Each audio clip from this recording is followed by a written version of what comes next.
It's podcast time once again. This is the Solid Signal podcast for the week of February 18th, 2019.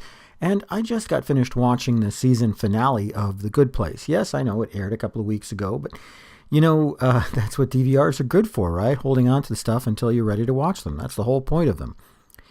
I'll admit that I really didn't get into this show when it first aired, and that's another great thing about DVRs and streaming and all of the TV watching options we have today, is that you can get caught up with a show that maybe you didn't give a lot of credit to the first time that it aired. I didn't necessarily care for the concept, and I think that really nobody knew at the beginning that this wasn't going to be a show really about that particular concept, that it was just going to be kind of about world building and a lot of what goes on in the background, which is kind of neat. But that's not really what I wanted to talk about today. I wanted to talk about the idea of TV seasons, because it's a little weird to have a season finale for a show that ends in January. If you think about it, TV shows used to start in September and they went to May, and now it's just not like that anymore. Seasons have gotten shorter and shorter and shorter, and it seems like most scripted television shows are now running about a 13 to 15 episode season, where in the past they used to run as much as 25 new episodes every year, which meant legitimately you run it once, first run, and then once in reruns, and then the year is over. That's how it was, and it's not the way it is anymore. I guess I have to take some blame because I kind of asked for it. Back in the early 2000s, when I started getting into British television, I noticed that British shows ran as many shows as they wanted and as few shows as they wanted. You got 6 shows in a year or 10 shows in a year or whatever it worked. It just didn't matter. And I thought that was kind of neat, because one of the things that wasn't so good about television in the 80s and 90s and 2000s and before was that it was just really episodic. It had to be, because you didn't get a chance to watch something twice. You needed a self-contained story, and you needed to know who you were getting when you walked in the door.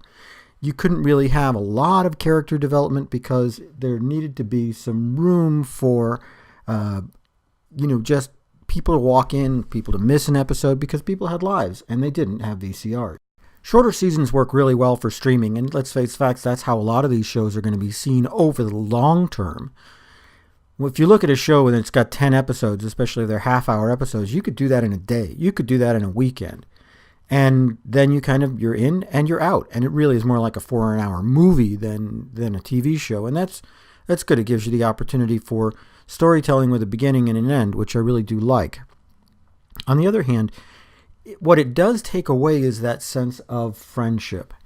Looking back at shows from the 1980s like Cheers, for example, when you looked at Cheers, it was about the bar that you went to every week. It was the neighborhood bar where everybody knew your name and where things never really changed. And that was not only the theme song, but also kind of the basic idea, is that it was comfortable.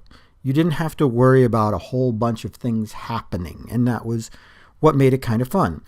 Seinfeld played with the idea of a story arc, but really, since Seinfeld was always about an idea and not about an ongoing plot, you could always pick it up wherever you needed to.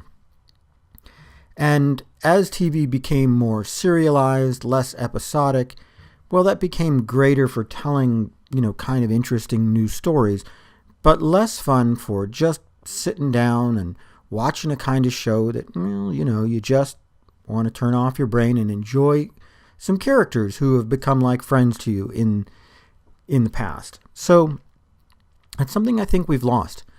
When you talk about diversity in television, and I'm not talking about cultural diversity, I'm talking about all different kinds of television. There's room in our world for so many different kinds of television, because you've got hundreds of channels, and then you've got streaming options, short form videos, all sorts of stuff. So I really think there is still a place for these kind of multi-episode, once-a-week kind of things that you just get into, you show up, you enjoy it, and you leave. It's never going to be appointment television anymore. It's never going to be the kind of thing where you have to drop everything on Thursday nights and watch that kind of show. But that's okay. Sometimes it's just nice to have a show where you get in there, you watch it, and you kind of enjoy the characters, feel comfortable in their situations and go on.